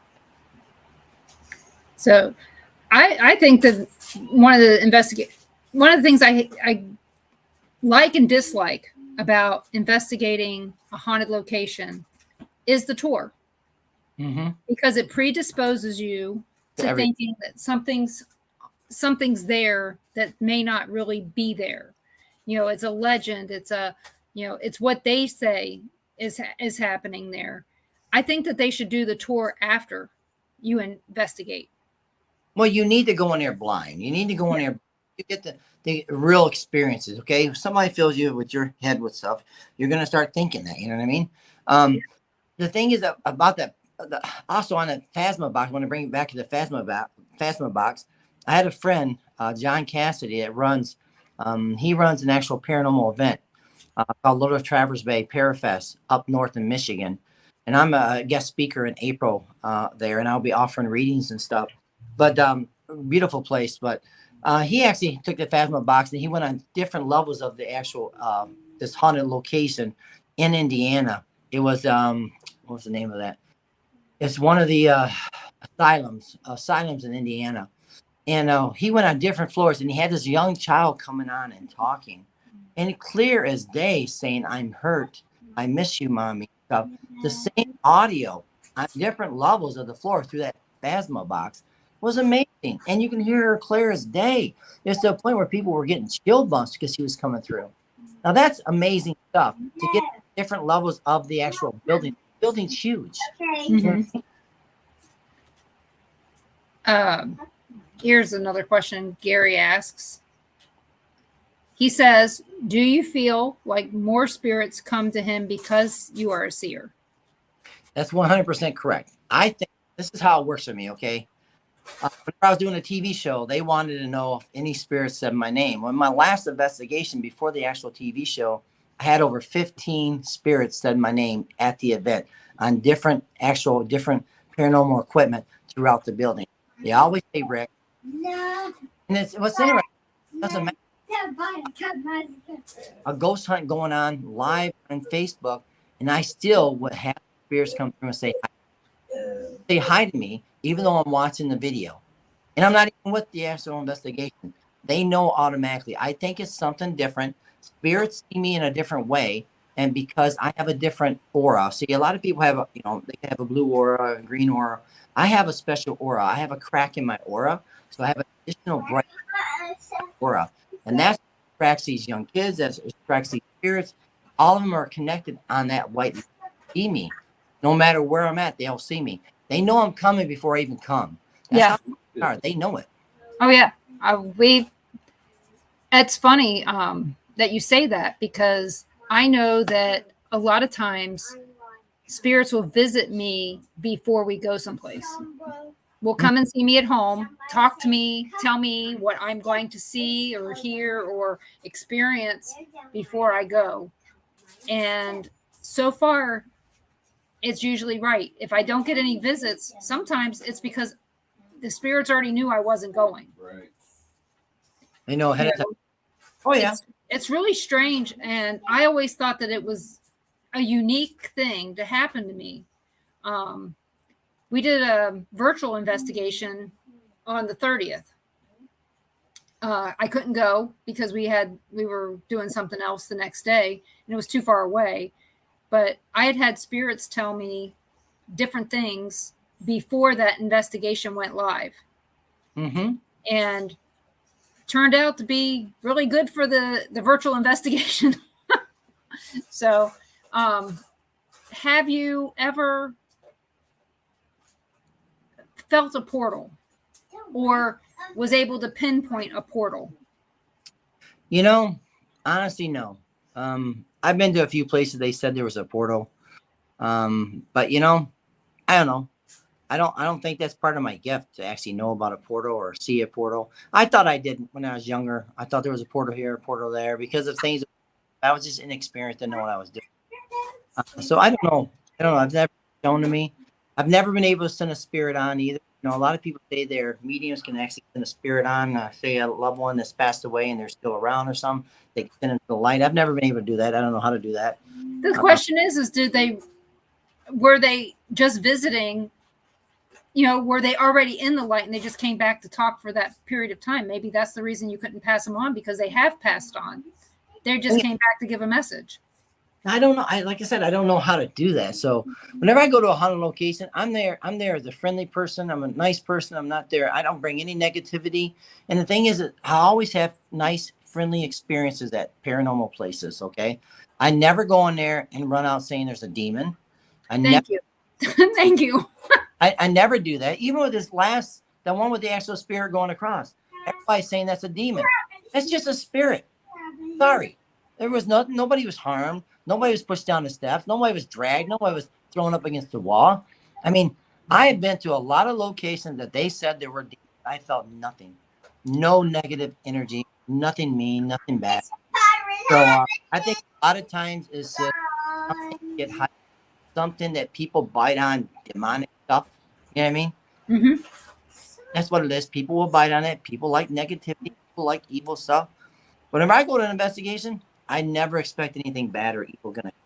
Yeah, I don't either. Even though something happens every darn time. I've just gotten to the point to where, you know, if it happens, it happens. And I mean, it seems like every place we go anymore, I get scratched by something, pushed, my hair pulled. Now, let me ask you. Furniture thrown at me. Really? Yeah. Well, I want to ask you a question. Do you think that's a demon? In one place, yes, and in other places, no. I don't feel scared. If I feel scared, then I'm going, hey, it may be something really bad. But if I don't feel scared, it could just be something trying to get my attention. Maybe I wasn't paying close enough attention to what they were trying to say. One time I got scratched on my neck and face at a graveyard. And I told Ron, I said, I think it was just somebody just trying to get my attention. They did. And they did. But at the Sally house, I've actually had furniture thrown at me. I was pushed down some stairs, scratched almost every time we went for a while. Let me ask you a question. Do you think that you remind the spirit of somebody that might have been not nice to them? You know what I mean? When they were alive? I can see that. Don't. Yeah, I know. Yeah, I'm that kind of person. I don't know. I thought you meant now. Ron goes, he thought you meant now that I. No, I'm just saying. I mean, like sometimes I will go into a place and I would get a negative attitude, like, get the F out of this house. I don't want you here. Mm-hmm. That's just somebody pissed. we've had that. But then I talked to the actual owners and stuff, or the people that were there, and they said, yeah, that was my dad. He had the attitude. I describe what I was feeling and everything. Yep, that was my dad. He had that attitude. He didn't want nobody in his house. He cussed all the time. So that doesn't mean he was harmful. He's going to hurt me. You know what I mean? It's just that, Right. that he was. And a lot of people take that as, oh my goodness, he's a demon. They're going to kill me. And stuff Yeah, like and no, like I said, I take my feelings. If my feelings tell me that to be scared, or my fight or flight kicks in, I'm going with what my gut tells me as opposed to what other people have said. The Sally House was a whole different entity in itself, but I have never witnessed anything like that somewhere else that's dark and where it may border on demonic. I'm not 100% sure what it was there, but whatever it was, it didn't like me at times. So didn't like most people. But we have another question here. Susan asks, have you ever had an experience with an evil entity? You know, honestly, I'll tell you a story. I've had weird things happen to me, okay? Weird things happen to me. When I first started, I was visiting this old abandoned house where they had 18 kids. And all of a sudden, I heard in the corner breathing, very heavy breathing. I said, oh my God, I can hear you breathing. Clear as day. I had this on videotape. I said, I can hear you breathing. And it's as clear as day, breathing in the corner. So I was excited. I left and went back to my mother-in-law's house. And the thing is, I hooked my recorder up right away and loaded up the audio. And then all of a sudden, within like 5 minutes of being in the house, I heard the same breathing behind me. And very heavy breathing. Weird stuff. So that did kind of freak me out now. Something that's followed me back to the house. In this same house, I did a recording one night. And I put it on top of the refrigerator. Mother-in-law didn't know about it because she didn't like me recording anyway. So I left it up there. I came back in after she was making dinner by herself. Then I went back out in we had like a little camper, and I was sleeping in the camper that night. I got in the camper and I listened on the audio, and I heard on the audio say, kill them. Not only once, I heard it 3 times. So it was like something was messing with me saying to kill them in the house, right? So all of a sudden, I turned the recorder off. So this is crazy. I don't want to deal with this, right, Gil? And you think about it. If somebody's actually mentally unstable and they're hearing this, that might affect them to actually do something. You know what I mean? Mm-hmm. So what I was doing is just sitting there, and all of a sudden, something jumped on my leg in the actual camper and started walking up my leg toward my chest. Let me explain to you. There's nothing in the camper. I freak out. I throw the covers off. I get out of the camper and I run in the house. I know, professional ghost hunter here, huh? So I run in the house. I get into bed with my daughter, and all of a sudden the bed starts shaking like this. The whole night for like 4 hours, I just sat there in fear. I've been scared because things do happen out there. Now, was it evil? But I fight to kill them. You know what I mean? Like that at all. So that could be a negative energy saying kill them. You know what I mean? And if I was unstable and my mind was not able to handle that, I might hurt somebody. You know what I mean? That would be it. I have seen people run from spirits and almost hurt someone else as well as themselves. And it's horrible. But at this point, I have never had anything that's run me out of a house. Now, I will say on Saturday morning, I was in my daughter's apartment, and there was a table next to her sofa, and it was only me in the living room, and they were all sleeping, and the dogs were in their crates, and the table next to me moved. Dog. And so the dog was in his crate. The table next to me moved, and you can see the plant moving next to me. My daughter keeps telling me stuff's happening there all the time. I've never seen anything, never heard anything, but this time I did. I mean, I got up off the sofa and I look under the sofa. I look over there to see if the table was sitting on something that could have, that the weight finally shifted it or whatever. Nothing. And she goes, well, Mom, what do you think it was? And I was like, I don't know. I said, I don't think it was anything. I said, I think it's just maybe we had a small earthquake, truck drove by, I don't know. Because I didn't see anything. I didn't hear anything other than the movement. Do you have any thoughts on that? Well, that's interesting. If you think about it, honestly, I think there's energy everywhere. I don't care where you're at. There's energy everywhere. There's things happening all the time. Things are always happening around me too. Things are happening, even in some of the houses I go to. I will sometimes go into a house and the doors will open and slam right in front of people and they won't even pay attention to it. You know what I mean? I think energies are always around us. They're around your kids. They're around you. And they're just trying to get your attention. I just think that's what it is. They're trying to get your attention. A lot of times people are shut out. They're 100% shut out. Whenever I go into a house and the actual closet door, I'm in the kitchen and the closet door opens right in front of the customer and slams so hard that everything shakes in the cupboards, that's a problem. And they don't even notice it. But right. You know what I mean? It's like they're completely cut off. Or I'll be in their bedroom and the bifold will open up and close right there in front of them. And they won't even pay attention to it because they're shut off. They don't even pay attention to it. But the thing is about it, they're always around. They're always trying to get our attention. And I think they're attracted to younger energy because younger energy believe more. You know what I mean? A lot of people believes more. So how old is your daughter? She's 23. Okay. But has she ever had experiences before? Yep. Okay. So that's just basically what it is. They're just coming around her. You know what I mean? That's usually what it is. I told her that I think that if anything, it was my mom coming to see her great grandchildren. Well, there you go. And that's usually what it is. A lot of times I will actually do readings for people. This is kind of interesting. I want to explain this to you.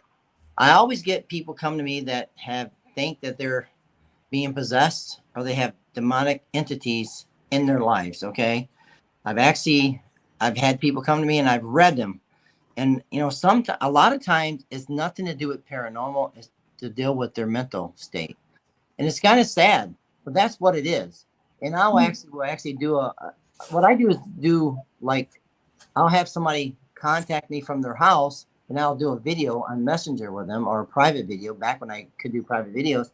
And I will have them walk through their house. I will sense anything. I'll record whatever I feel. They will actually talk to a spirit that's right in front of them. They will respond to that spirit and everything, and there's nothing there. It's I think it's something in their own head that they believe it so much that there's a ghost right in front of them that they're having full conversation. I think there's some schizophrenic there. I think there's some mental issues there. You know what I mean? And that's what I get a lot of times. And there's never anything evil, never anything. And I try to smooth them over, try to explain that I didn't feel anything. I didn't sense anything. And I try to explain that so I can try to help them heal a little bit, but they won't take my advice. They won't take it. They still think that there's a demon in their house. And no matter what, it's making marks all over my body. She has marks all over her body. And it's kind of sad because I still see it to herself, but right as the demon doing it. You know what I mean? So, you know what? We're going to take a short break right now. I'm going to take a health break. And Carl is going to play a couple commercials for me. And we will be back in about 2 minutes.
Hi, everybody. I'm Rex. And I'm Shane. We have a new show on the Bill of Rights Network. It is called Music, Movies, and Maybe More. We explore bands that we've heard of that a lot of people haven't, that we feel like you should know about.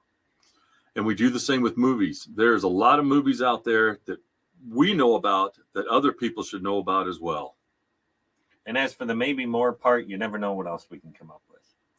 So, on the Bill of Rights Network, every Saturday night, live at 7 p.m. Central Time, Music, Movies, and Maybe More will be on.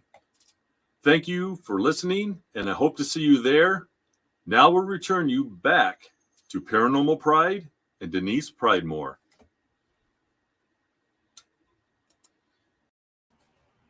Welcome back, everyone. Thank you for letting me take a short break. I hope you enjoyed the commercials. Rick will be back in just a second. There he is. So, I got glasses now. Maybe I can see. I really can't see even with these. Yeah, you can see how pale I am. So you can see how the lights keep changing because my skin's so pale it's reflecting off. Hopefully next week in Florida I'll get some sun and I won't look so white. Well, there you go. So how are you doing? A lot of things going on, and maybe you should tell me how I'm doing. Find out more tomorrow. I could look into your energy if you want me to. Sure, why not? All righty then. That might make it interesting for everybody else to see how you do this stuff. No problem. All right, so let me just see what's being given me, okay? Now, the thing is about me as a reader, I'm different than most people. I don't call myself a medium. I don't call myself a psychic. I call myself a seer because I see things. But when I go to connect with somebody, I instantly make a connection, okay? I don't actually, especially like for past loved ones, they give me a first name and then I connect with that past loved one. So that's how I am when I do readings. So it's a little different than other mediums and stuff. Other mediums might give out information, might try to get different information from an individual or something. Or, I don't do that. I actually offer all my reading before I actually let a person talk. And I think that's better for me because it validates it better. You know what I mean? I agree. Better because I'm not having any information to go off of. So whenever somebody says to me, okay, this guy has nothing, but he connected, that makes me feel better. But, if I ask questions, I just don't feel, I've never asked questions ever since I started my journey on a person. I always offer everything I see, hear, and feel first, then they bring it on and tell me how I connect. And I think that's actually a wonderful way. Are you? You broke up again. Hang on. Really? Yeah. Can you hear me now? Yes, I can hear you. All right, so I'll connect with your energy and see what's being given to me, okay? Okay. All right, the first thing's being given to me. Honestly, I hear long with you now. I know this is the word long, but something's going on that's been in your life that's probably been going on for a long time is what's being given. So I hear long in your energy. And I get audio and I get visual. But it seems like there's something going on that's still going on in your energy that's been going on for a period of time, okay? That's the first thing's being given me, okay? Also, as I connect with you, there's something else here's given to me. It almost feels like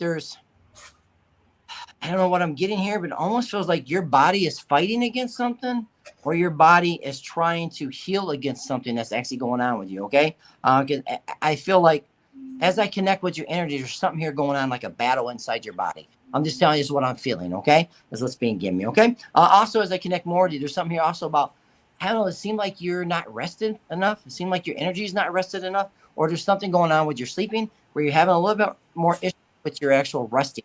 It seems like your body's not rested enough. Even though if you do rest, it seems like your body's still not rested enough, okay? So there's something going on in your body where you kind of feel down or tired or something is what's being given me, okay? As I connect with your energy. Also, as I connect more, something here is telling me to give you more fluids. So there's something here about you have to drink more, something here about put more fluids in your body. This is another thing that's being given me, okay? And also, as I connect more, there's something here also about, I keep hearing a break with you. So there's going to be a break in your energy or there's going to be a break in your life, okay? Something here about a break. Either you need a break, either you're going to be taking a vacation or you're going to be doing something, but it's like here about a break that's also about you. Maybe this is something you need to do. Maybe you need to break away from some stuff right now. Maybe you need to actually get away and do something different right now, just so you can actually change, something to do with your energy changing and re-evolving. That's another thing's being given me. Okay. Also, as I connect more to the energy, some here about almost feels like what I'm getting here. It almost feels like I don't know if you had COVID or anything like that, but it seems like something here about losing your taste. I almost feel like you're going to be losing your taste, or you already lost. Something about losing your taste. That's another thing being given me. Okay. Like I said, this could be past or present, or this is something that's actually going to be coming in the future. But it seems like about losing your taste. That's another thing that's being given me. And also, as I connect with you, I don't know why I'm hearing this. I just fibro something. I hear fibro something. I don't know what that means, but it seems like that's actually something that maybe look up fibro. I don't know what. I just hear fibro. I don't know what that means. It's something connected to your energy about fibro. Okay. Maybe have to look it up, or maybe you already. But that's another thing's being given me. And also, as I connect more to you, something about you either having sometimes hard time breathing, or something about a breathing. There's another thing's being given me. It almost feels like sometimes you have to catch your breath, or sometimes you lose your breath, or something. I don't know exactly what that means. But that's another thing's being given me. Is that making any sense? Yeah. So, I'm going to start off with long. And so all of these things are somewhat related. I've been dealing with a heart problem, and fibro might be atrial fibrillation. Okay. I currently am being treated for atrial fibrillation. I was hearing five. I couldn't understand what it was saying, but I was hearing it. Okay, go ahead. So AFib. I did have COVID, but that's been way back in 2019. I did not lose my taste, but here recently, since I've been on this medication, I have not been hungry. Okay. So interesting. I'm just not hungry. I am going to take a break. I am going to Florida next week. We're going down, and it's not a real break. I'm helping my daughter move into her new house. Oh, okay. But it's still at the beach, so who gives a crap, right? Right. Getting away. Right? You're getting away. So I'm still getting away. And no, I'm not rested enough. Because of my heart pounding outside of, trying to beat out of my chest all the time, I'm not sleeping very well. Ron tries to let me sleep. It just doesn't happen very well. And because of the atrial fibrillation, I have to drink more. So I'm drinking as many fluids as I can. I try to stay away from the tea, but I need to drink more water.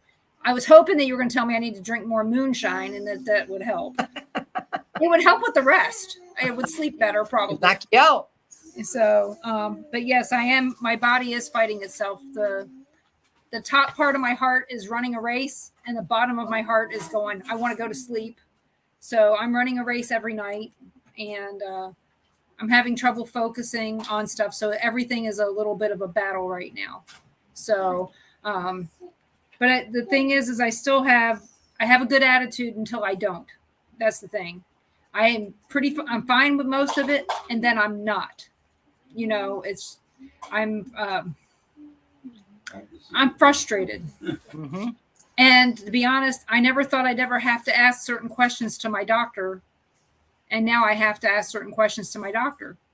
They always tease you. You always see these commercials that if you're, before you do this, make sure your heart is healthy enough for sex. And I'm like, I never thought I'd have to ask that question to my doctor. So there's a lot of different things going on. The answer is no. The answer is no, apparently. And then I'm also dealing with, I had surgery back in 2020, and in between my lungs, I had some aspiration. So basically I aspirated into my lungs, and there's splatter in there. I have to have checked out every year now. Actually, it was February, so 6 months. I have to have it checked out this month to see if it has calcified. And the only reason I think I get short on breath is because I catch my breath when my heart is pounding out of my chest.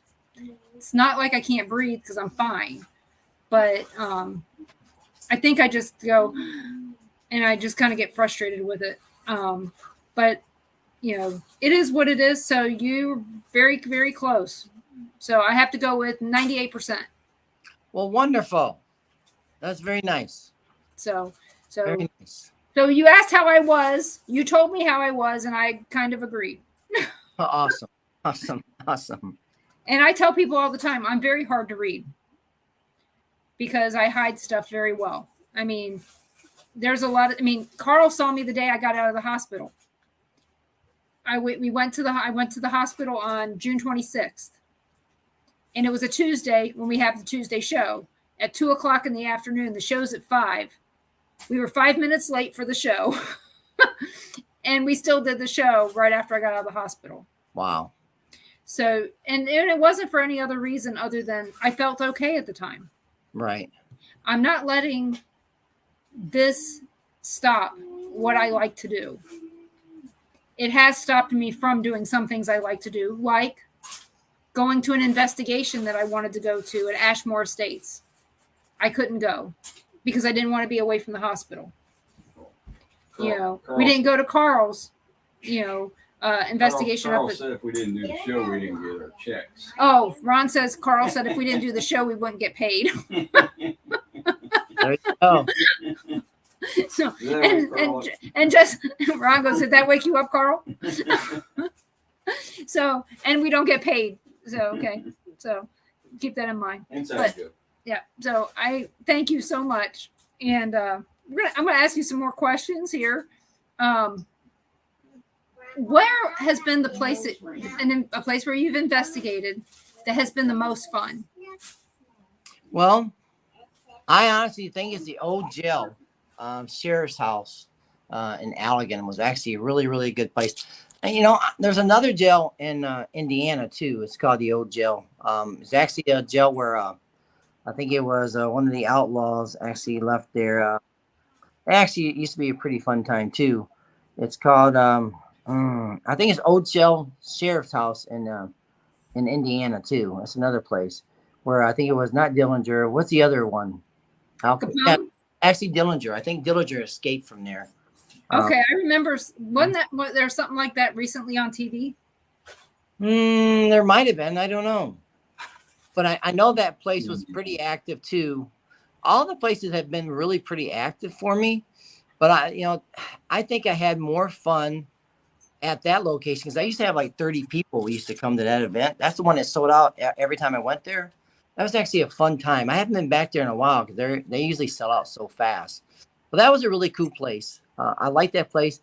And a lot of times I go there and you got to be careful when you go there because if it's too hot, it's really hot because there's no air in there hardly because it's a really hot cell. And if it's too cold, it's going to be really, really cold. So you got to dress to that situation. There's another place that actually was really, really, really good too. I actually enjoyed was there's a schoolhouse in Ohio. Really weird how memories going. But there's a schoolhouse in Ohio too that was really, really popular too at a time too. And I can't even remember the name of that place. But I would say the most exciting place I'd say would be the jail here in Allegan.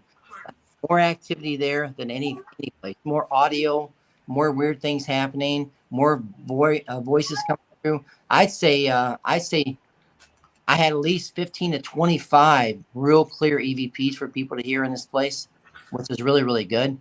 There used to be another place in Kalamazoo I used to go to, a friend of mine. That was a haunted house too. And I used to get amazing stuff there too, but he actually sold that place. But I'd say the old jail is actually one of my favorite. The jail in is favorite because of the activity. You know what I mean? Every time I go there, something interesting happens. People always get personal experiences.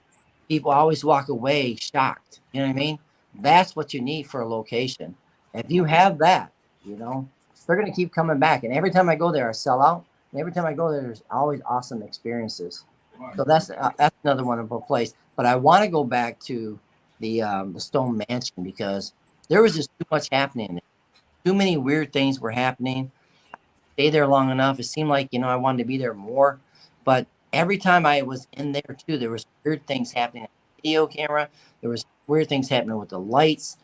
So, and I think the key is here to any paranormal investigation is less people. If you have 8 or less, you're going to get way more activity than you're going to have with 12 or 15. You know what I mean? So I think the less people is going to be the better situation for any paranormal investigation. You know what? whenever I actually pay a huge amount of money, I got to bring enough people to actually kind of pay back some of that money. You know what I mean? That Right. makes it hard because all the paranormal places are charging way more money now. And it's way more expensive for you actually to go out and doing it. But I'd say that actually those were the most coolest would be that, and personal experiences would be the jail. More personal, more real time voices talk to me. When you were growing up, you said you're writing a book about when you were growing up. Mm-hmm. Were you experiencing paranormal stuff back then when you were, moving from house to house and all that other stuff? Well, this third book is called it's called The 11th Child. My third book. I've already got it written. I'm having some editors look at it right now, but it's called The 11th Child. Okay. And throughout my childhood, yes, every house we lived in, there was paranormal experiences. And the reason why that is because my mom, I feel, was a medium. I felt my mom could actually see spirits, she could hear spirits, and she could talk to them. So that is in my book, how things happen, what my mom saw, what my mom felt. She used to actually read people with coffee cups and do the coffee grounds and the coffee in a little water and spin it and say a certain words or certain prayer and lift it up and read the actual valleys and dips and the light and darkness of the actual coffee grounds. She was actually into that. My mom, my brother, and sister were all into seances growing up. They were into seances. So I would sit on mom's lap while they're holding hands during the seances. So I'm wondering, as a child, if this really affected me, because through my whole childhood, and I talk about it, I had major dreams of demons. Now, the thing is, I always thought they were demons. I would have nightmares. I would run through the house screaming, they're after me, they're after me. Mom would hit me in the head with the Bible saying, get out, demons. She thought they were demons. Actually, I had night terrors. And she didn't understand what that was back then, but I had night terrors. And I would actually be wide awake, running through the house, screaming my head off, running out the door. One time I ran out in my underwear, out in the middle of the cold. But I didn't know, you know what I mean? I didn't know. I'm running from demons. But the thing is, as I got into paranormal, when that first door opened for me, I would have nightmares all the way up to that point. My wife would say, listen, shut up and go to sleep. Because I would look at a picture and it would turn into a demon. Okay. I thought they were demons. Well, I didn't know what they were. They honestly were spirits. They were energies and spirits connecting with me saying, listen, Rick, wake up. We can talk to you. We can communicate with you. Please wake up. And I never woke up until that first paranormal door opened for me. That's when my mind opened up. And guess what happened? No more nightmares. No more running down hallways. No more any of that. It all stopped. I think that the seances may have predisposed you to being open to paranormal experiences so that you could experience what you're experiencing now. And the thing is, I'll tell you a story. I have always had interesting things happen to me growing up, but I never put much time and energy into it. So I was going up north with my mother-in-law, with my wife, to actually go see a horse race with my mother-in-law. She did the horse races where the people would be on a little carriage in the back and they would go around with their single horse. Mm-hmm. And they were actually into this growing up their whole life. They actually had a horse that was in it and stuff. They actually bred horses for this. But the thing is I went up there and I kept seeing the number 9 keeps coming to me. So I went up to my mother-in-law. I said, listen, I'll make a bet with you. I said, number 9 horse is going to win all 20 races. She said, well, that's foolish. Because she knows all about horses. She knew that that's not going to happen. It's impossible, right? So throughout the whole night, the 20 races, number 9 horse won every time. No matter if it was a beginner, no matter if it was an old one, no matter if it was, never ever heard of about the horse. Every race was won by number 9 throughout the whole night. Now, how cool is that? But that doesn't happen. That's I mean, unusual. it's more. I mean, you're more likely to have a number 1 or 2 horse win every race. But you're talking. He's not talking. He's talking about the. You know what I'm talking about? The chariots, like chariot race, chariots. Yeah. What's that called again, Ron? The races with the harness. Harness race. Yes, harness race. Harness. Yeah. Yep. It might be different with that, but yeah, we used to own we used to own racehorses at one time. It's unusual for the same number to win 3 races in a row. Yeah. But to win 20 races was shocking for her, and we bet $5 a race, so we would double it after She just sat there. I never took her money because she's my mother-in-law. But the thing is, it was just so funny that I just kept looking at her. And it won again, and it won again, and it won again. Now, it would have been kind of awesome if I would went up to the actual announcer and said, listen, every horse tonight, number 9's going to win. It wouldn't have happened. It would have never probably happened. You know what I mean? And the thing is if you had bet that money for yourself, you probably wouldn't have won. No, because I can't use my psychic ability for winning. I never really win off of that. Right. That's called personal gain, and Yeah. it doesn't work. Otherwise, Now, if I would have bet it, the number 1 horse would have won. this is the way it goes. Yeah. So we got a question in the chat. Gary asks, have you ever seen a person's face totally disfigured? So a spirit, have you ever seen that happen? Well, let me think back here. Besides the picture, I mean, I know these pictures that we shared earlier. Yeah, but those are How do actually figured. Those are actually, you can actually see them clear as day to me.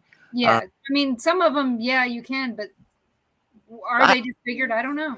I don't think they're disfigured. I don't think I've ever seen anything disfigured. So I don't think I have. Or it probably would scare me enough, to remember it. But I don't think I've ever seen that.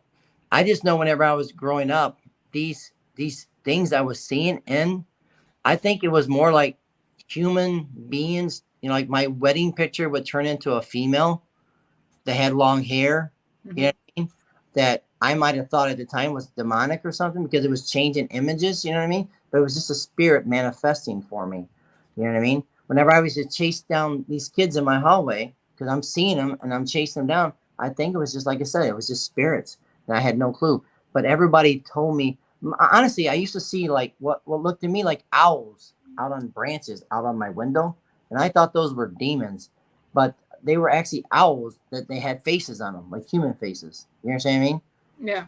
I was always told they was demons, so I was always scared of them. I think they actually just, energies coming through and trying to communicate. But I've never seen a disfigured face, I don't think. No. Okay. So, and Gary gave a little bit more clarification.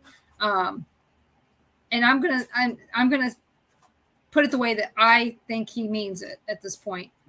Have you ever seen a person's face become disfigured while you're talking to them? A living person. Like they got possessed or something. I would say no. That's never happened to me either. Because I've seen disfigured people, and that's a whole different thing. So I'm having to put this in the guise of paranormal. No, I've never seen that happen. The thing is about me, this is how it works with me with my gifts. This is interesting. When I first started with my gifts, though, I had major issues where I almost lost my job because I was making many, many mistakes, okay? Because things were happening to me right in front of my face. Like I said, the doors were opening. I was hearing a woman singing. All this stuff was happening right in front of me. And it was shocking for me. It was to the point where I was actually getting sick when I used to people's houses because of the activity.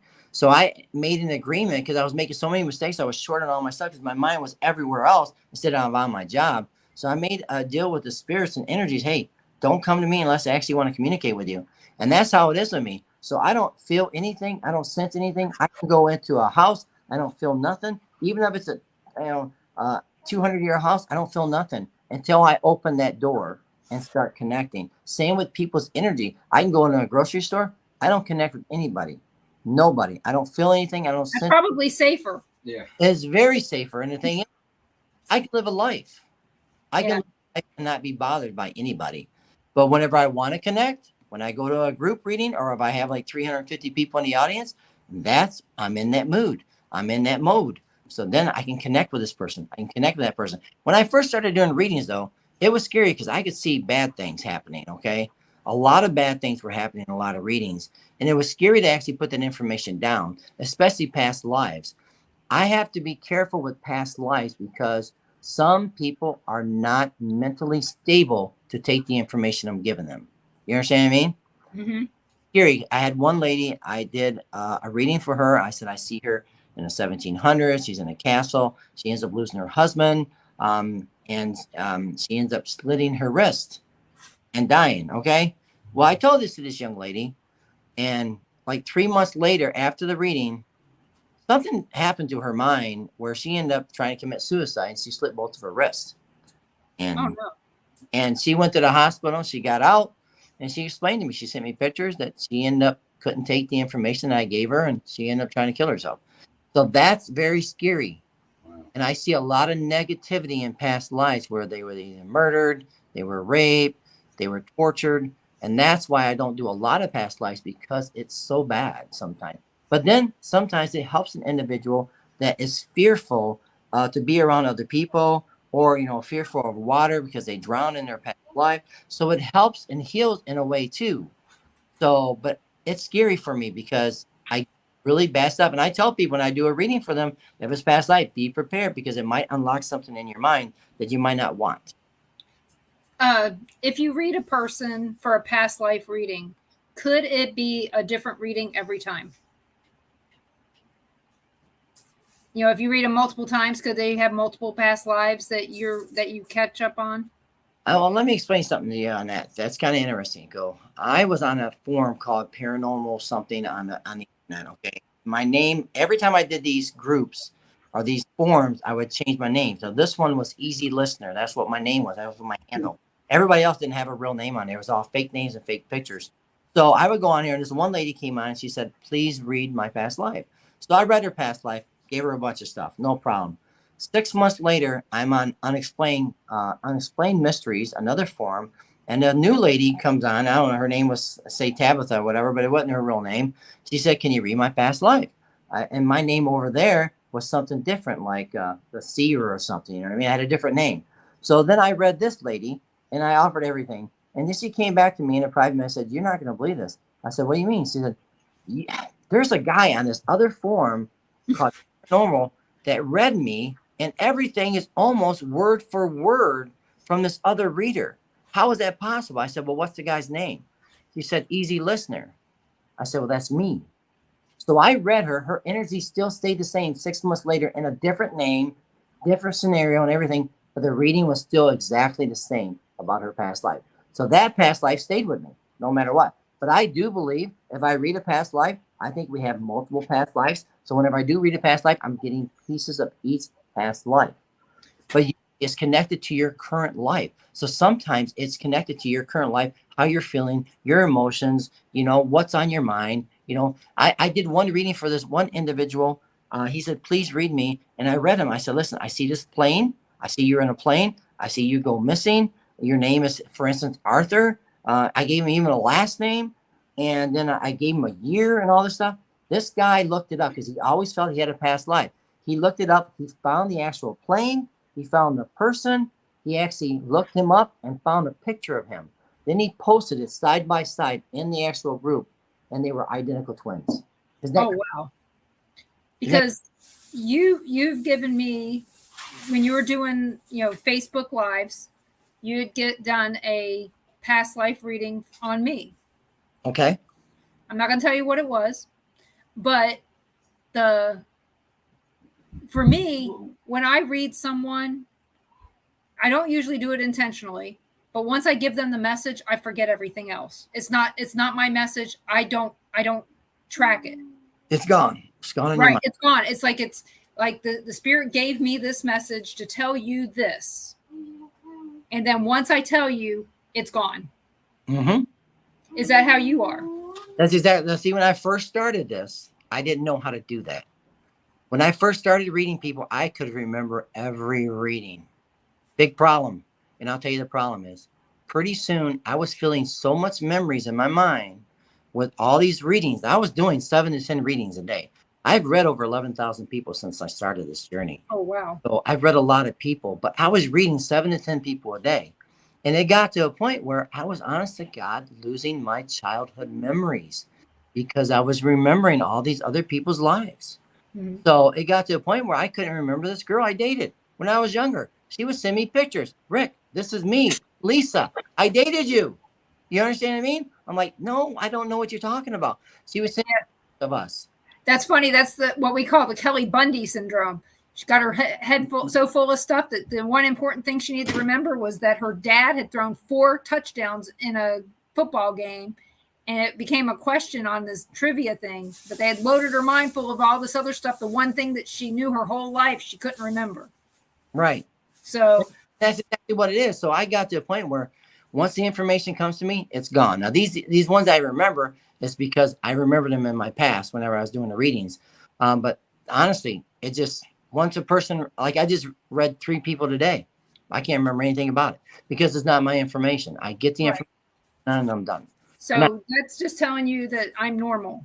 As far as a medium goes, I'm normal to give the information. And then if I remember it, great. Right. But if I don't, it's not a big deal. I leave that up to other people to remember.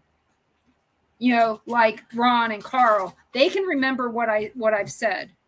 But once I tell them the information, it's not mine. You know, I just let it go. And I don't know. Do you read family members? Or do you let that be? No, I can read all my family members too. As a matter of fact, that's how I first started my journey. My sister, when I first started the journey, I wanted to actually, talk to somebody I could trust. So I would call my sister when I first started. I said, listen, let me see what's going on around you. That's how I first started. And all of a sudden, she was actually in the bathroom. She was talking to me. And I didn't know. But all of a sudden, I keep seeing soap. I don't know. I see soap. I see shampoo. Then all of a sudden, I see these cool looking handles that are connected to drawers. I was describing her whole bathroom scene, which was her out. She's like, what is going on? And she's going, Rick, get out of my bathroom. Get out of my bathroom, right? So, and then I would contact my other sister-in-law and I would do it on my family. That's how I started this, was on my family. So I called my sister-in-law. I said, listen, I really weird. First of all, I see your legs crossed. She's like, what? And her legs was crossed, right? And I said, I keep smelling manure. Now, see, I'm not only seeing things, I'm smelling things.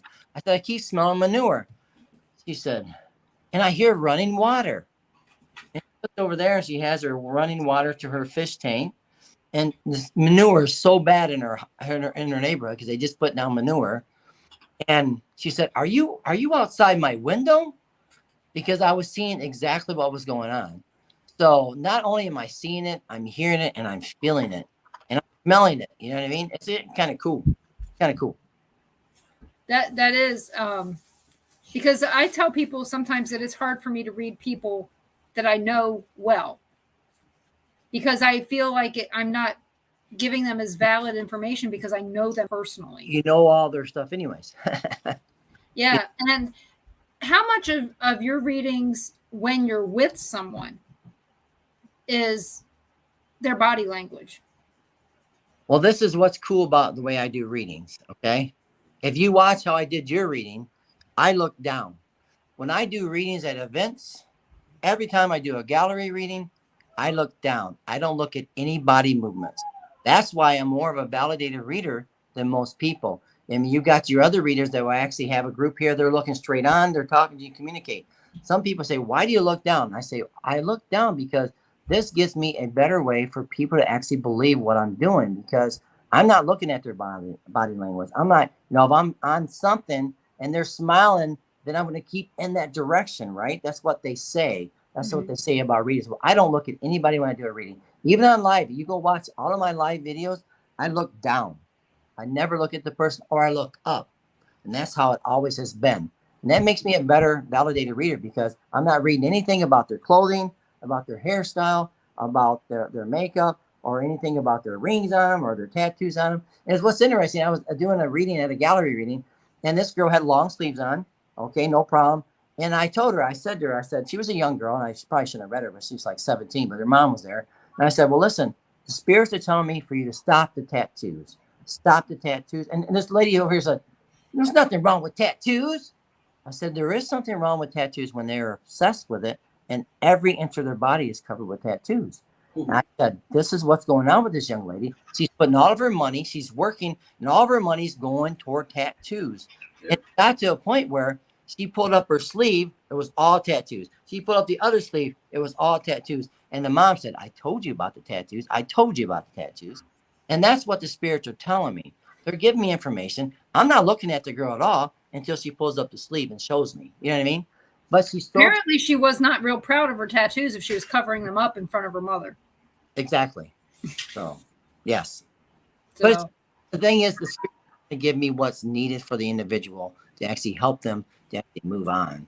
That's a wonderful thing. or to help them, to steer them in another direction. Maybe the girl needs to put her money towards something else, maybe an apartment or maybe something else. Maybe surgery to cover up some, maybe coloring books. I mean, let's be honest. I mean, I have Yeah, just saying. I have she 0 makes bad tattoos. decisions. And that's one of the things we tease about is that we don't wear a lot of black, we don't have any tattoos, and I don't cuss like a sailor. So how in the heck am I in the paranormal? Well, you know something? I have one tattoo. I just got it this year. One tattoo. Now, I've never had a tattoo, but I got this one, and it's kind of shows it's an actual ghost. I see that. He's my buddy. So my only tattoo, and it's actually just, it's about the paranormal.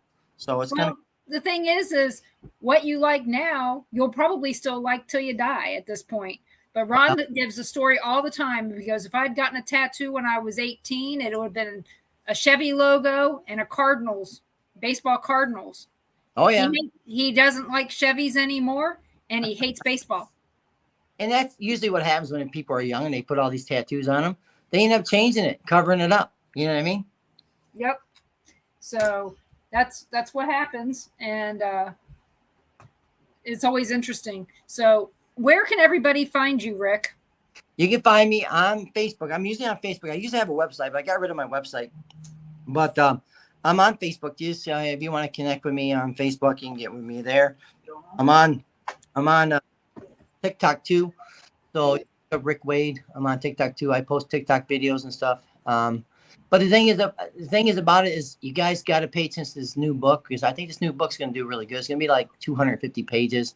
It's going to have some pictures of my old homes. It's going to have some pictures of the stories, the places where actually things happened to me.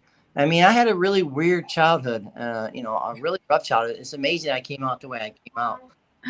Let me tell you, people say that about me all the time. Mm-hmm. How in the heck did you turn out to be like this growing up in downtown Baltimore and all kinds of other things? So needless to say, I'm totally different than what people would think I would be from if they listened to my story. So. And the thing is about this new book is it's basically my memories as a child in each home that I lived in. Okay. I'm just talking about what I remember, what happened to me, experiences that happened to me, weird stuff happened. My mom, I'll tell you one story. My mom got mad one time at her boyfriend. His name was Indian Bob. And he pushed me into the Christmas tree and broke all the light bulbs and everything. And she ended up taking him outside. My mom liked to drink. She was a drinker. But she took him outside and she broke a big chunk of ice and she bashed him over the head with it. Blood. Because he ruined her baby's Christmas tree. You know what I mean? That's just one of the stories. There's so many stories in this new book. I mean, from just unbelievable stuff. Well, I can't wait to see it. Like I said, I have your other 2 books. Everybody go to Amazon and look up Rick Waid as an author, and you'll see Awakening of a Seer and the My Paranormal Journey, One Man's Obsession. That one was really the One Man's Obsession. You need to see that because there are a lot of people in the paranormal that are totally and utterly obsessed with the paranormal to the point where they can't keep jobs. It's hard. Can't drive, nothing. So I have a day job. Yes, I like the paranormal, but I like my job mostly. And I know you have a day job as well. Oh, yes, definitely. You've had many day jobs that I know of. So, and we've known, and just so you guys know, I've known Rick 7.5 years or more at this point. He was probably my 3rd or 4th guest on the show. So you've been on here that many times to where you're probably one of my longest standing guests that I get on here. So, and I appreciate you and I appreciate you sharing all your stories. Well, thank you. And I hope everybody tunes in next Monday night at 7 p.m. Central when I have on Carter Bouchard. He is BFRO, lives up here in Liberty, Missouri. He's going to also be a speaker at the Joplin Paracon, that is being put on by David Glidden. It's called the Haunting History Paracon, October 7th and 8th. I will be there with Ron. And so you guys get your tickets and make sure you come and check it out. But other than that, we will see you guys tomorrow night on the Bill of Rights Network and Things Network. And we're going to be talking about, I don't know, paranormal, politics, cars, people, whatever it is we decide to talk about, or if I find us a guest. So tune in and find out what surprises we have for you tomorrow night at 5 p.m. Central on the Bill of Rights Network. And Paranormal, Not So Normal. Paranormal Nation, Not So Normal. But thank you guys, and you have a great week. And thank you, Rick, so much for coming on. You're welcome. Have a lovely night. You too. Alrighty. Bye now. Bye, everyone.